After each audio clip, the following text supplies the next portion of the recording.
டேய் ஹலோ வா ஏறு. அந்த கடையில நிறைய பேர் இருக்காங்க. அவங்களெல்லாம் ஏத்த முடியாது, நீ மட்டும் ஏறு. நான் ஒன்றும் வரல. ஏய் ஒழுங்கா ஏறுன்றல, இல்லைன்னா ஊர்க்காரங்க பாக்குற மத்தியில எல்லாரும் முன்னாடி உன்னை கட்டி பிடிச்சிருவேன். அப்ப நான் என்ன பண்ணுவேன்லாம் எனக்கு தெரியாது. சரியா? அப்புறம் ஏற மாட்டியா? கண்டிப்பா. நம்மூர் அவரே, நம்மூர் அவரே, நம்மூர் அவரே. ஷாக் ஆயிடுச்சா? வா ஏறு. இந்த கையை இங்கே வைக்கிற, இங்கே வைக்கலாம்ல, இதை இங்கே வச்சா பிரச்சனை இல்லை. இல்லை ஒரு பிரச்சனையும் வராது, வச்சுக்க. நான் சும்மா டெஸ்ட் பண்ணி பார்த்தேம்மா. ஆமா ஆமா.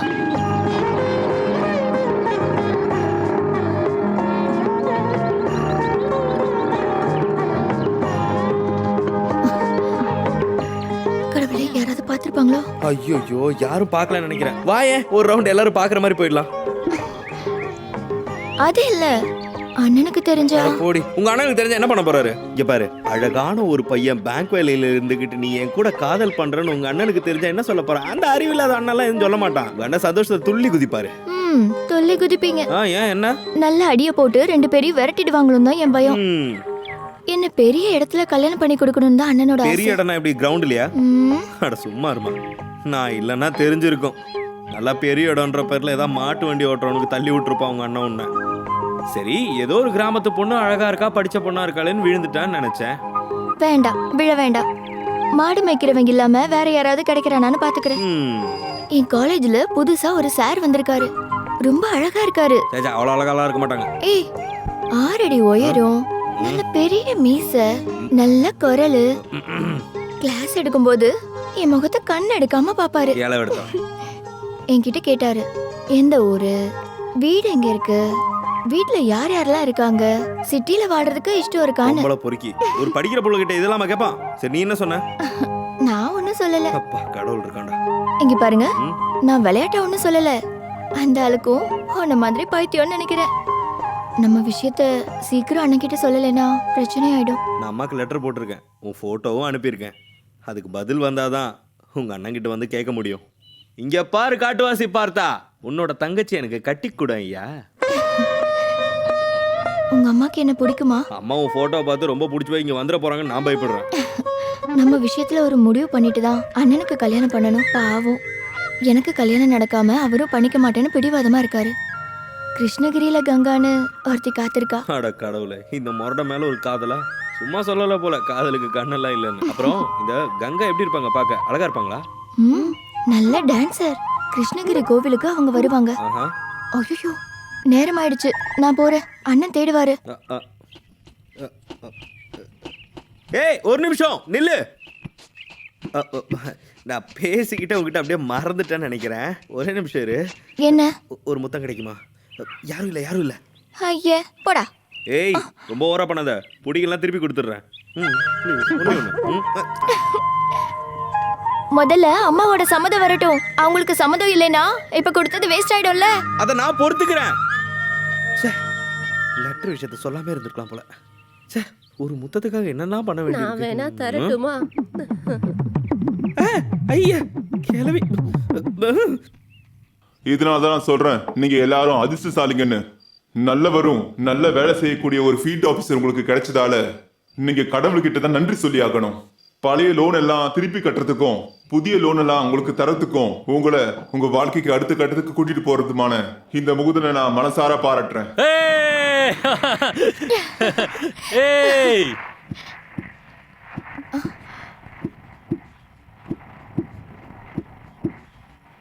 முகுதன் உங்களுக்காக செய்ய போற எல்லா வேலைக்கும் பேங்கோட முழு ஒத்துழைப்புக்கும் இருக்கும் என்று நான் உத்தரவாதம் தரேன். கைத்தட்டுங்க.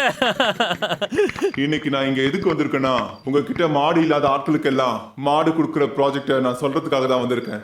மிஸ்டர் முகுதன் பேர் சொல்லி கூப்பிடுவாரு. நீங்க ஒவ்வொருத்தரா முன்னாடி வந்து மாடை வந்து வாங்க வேண்டியதுதான். மஞ்சப்பா, இந்த கயிறும் பேங்க்ல இருந்தே கொடுத்துறாங்க, அப்படிதானே சார்? ஆமா.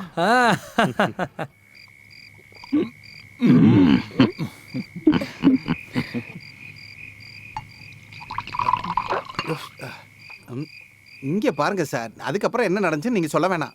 நானும் அவளும் மூஞ்சியை பார்த்து அந்த ரூமுக்குள்ளே நானும் அவளும் ரொம்ப நேரமாக சும்மாவே உட்காந்துக்கிட்டு இருந்தோம்.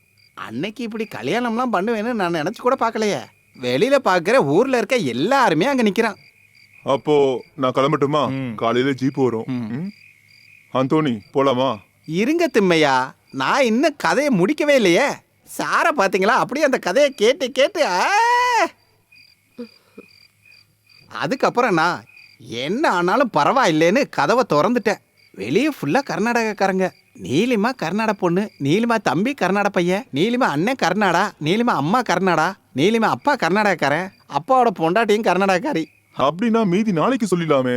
ஏன் உனக்கு கர்நாடகக்காரங்க பிடிக்காதா? அந்தோணி நேரம் ரொம்ப அதிகமா இருக்கு. நேரம் இப்படி போனதுக்கு காரணம் நம்மளா? அது கடவுள் தானே. அது கர்நாடகக்காரங்க என்ன செஞ்சாங்க? நான் மீதியவும் சொல்லிடுறேன்.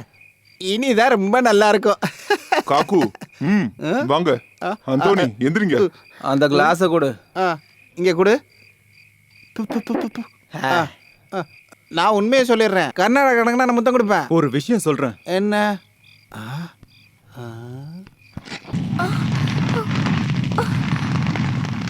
சீக்கிரமா இங்க இருந்து போ. தீ பார்த்து யாராவது வந்துட போறாங்க, அதுக்குள்ள நீங்க இருந்து போயிடு. தண்ணி எடுத்துட்டு வாங்க. சீக்கிரம் எல்லாத்தையும்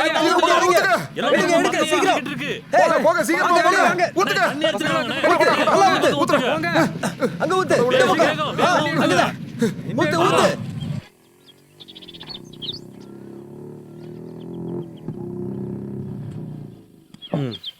உன்னை அந்த ஹைவேல கூட்டு போய் விட வேண்டாம் சார், இங்க இருந்து பஸ் ஸ்டாண்ட் வரைக்கும் ஜீப் கிடைக்கும். முடிஞ்சா இன்னைக்கே போயிட்டு வந்துரு. அது எங்க சார், நான் டவுனுக்கு போறதுக்குள்ள ஆஃபீஸ் டைம் முடிஞ்சிரும். அப்படியே ஃபர்ஸ்ட் ஷோவும் செகண்ட் ஷோவையும் பார்த்துட்டு பஸ் ஸ்டாண்ட்லயே படுத்து தூங்கி காலையில எந்திரிச்சு 5 ரூபாய் கொடுத்து குளிச்சு முடிச்சுட்டு ஹெட் ஆஃபீஸ் போயிட்டு அங்க இருக்கிற வேலையெல்லாம் முடிச்சுட்டு ஒரு மத்தியானத்துக்குள்ள இங்க வந்துருவேன். அது போதும்ல? சரி சரி வந்துரு, மறக்காம. சரி, வரும்போது புக் வாங்கிட்டு வர மறக்காத. சார் அதான் நீங்க எப்பவும் கரெக்டா கொடுத்துறீங்களே, அப்புறம் என்ன? என்னது வீக்கு ஆள் இருக்கு. பாத்து பாத்து. போலாம். சரி, சீக்கிரம் போயிட்டு போலாம் வா. ஆ, சீக்கிரம் வண்டி எடு. பூந்தர் சார். ம். பார்த்தா வாங்க. நான் பேங்க்குக்கு தான் சார் போயிட்டு இருந்தேன். சார் எனக்கு நேரம் நல்லா இருக்குன்னு நினைக்கிறேன். போன தடவை ஒரு ஜோசிக்காரன் என்னோட கையை பார்த்துட்டு கிருஷ்ண ஜெயந்தி முடிஞ்சதுக்கப்புறம் உனக்கு ராஜயோகம் தான் சொன்னது நிஜமாயிருச்சு. பாருங்க சார், இந்த காலேஜ் வாத்தியார் படிப்பா இல்லை டாக்டர் படிப்பா எது சார் மேலே? இல்ல அது எப்படி சொல்றது, நீங்கள் இந்த ஊருக்கு வந்ததுக்கப்புறம் எங்களுக்கு நல்ல நேரம் தான். இல்லைன்னா ஒரு காலேஜ் வாத்தியார் என்ன மாதிரி ஒரு ஆள் வீட்டுக்கு பொண்ணு கேட்டு வருவாரா? ராதாவோட காலேஜ் மாஸ்டர் தான், நல்ல வசதியான குடும்பம். காலேஜில் பார்த்து அவருக்கு பிடிச்சிருச்சான். நம்ம போஸ்ட் மாஸ்டர் தான் இந்த சம்மந்தத்தை கொண்டு வந்தார். முதல்ல நான் கூட நம்பலை. அவருக்கு நம்ம ராதாவை அவ்வளவு பிடிச்சி போச்சான் சார். நாளை கழிச்சு ராதாவை அவங்க பொண்ணு பார்க்க வர்றாங்க. ராதா அவகிட்ட இன்னும் நான் சொல்லலை சார், ஆனால் அவளுக்கு தெரிஞ்சா ரொம்ப சந்தோஷப்படுவா. நான் முதல்ல உங்ககிட்ட தான் சொல்கிறேன். கொஞ்சம் மாடுகள் எல்லாம் விற்றுட்டு கொஞ்சம் வளையல் அப்புறம் மாலையெல்லாம் கூட வாங்கிட்டேன் சார். அவங்க முன்னாடி நம்ம குறைச்சலாம் காட்டிடக்கூடாதுல்ல.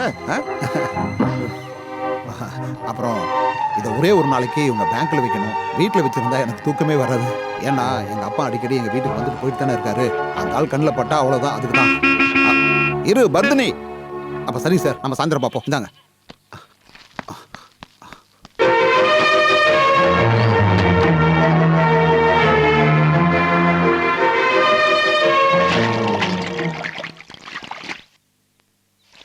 அவசரப்பட்டு தேதியெல்லாம் குறிக்க வேணாம்.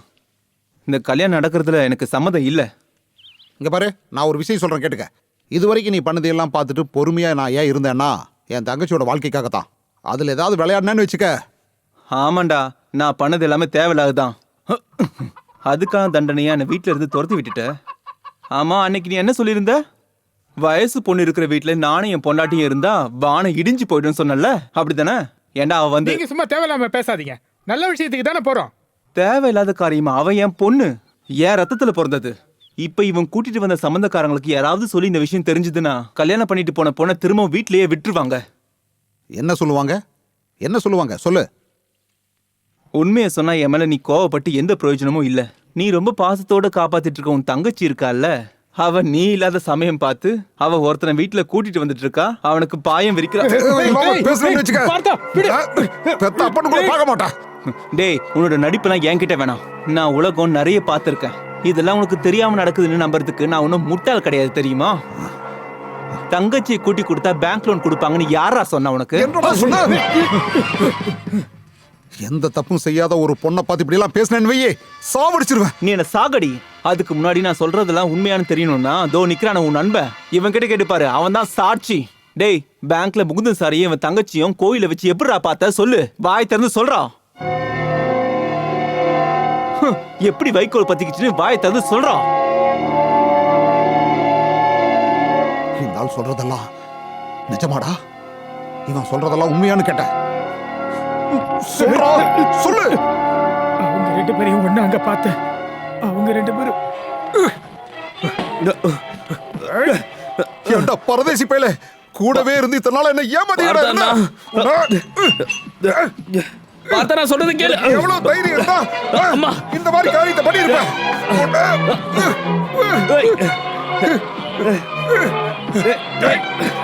பார்த்தா வேணாம். பார்த்தா நான் சொல்றது கேளு. விடுங்க, விடுங்க. எவனும் பக்கத்துல வந்துடாதீங்க, கொன்றுவேன். இதுக்காகத்தான் பாசத்தை காமிச்சு மோசம் பண்ண வந்தியா?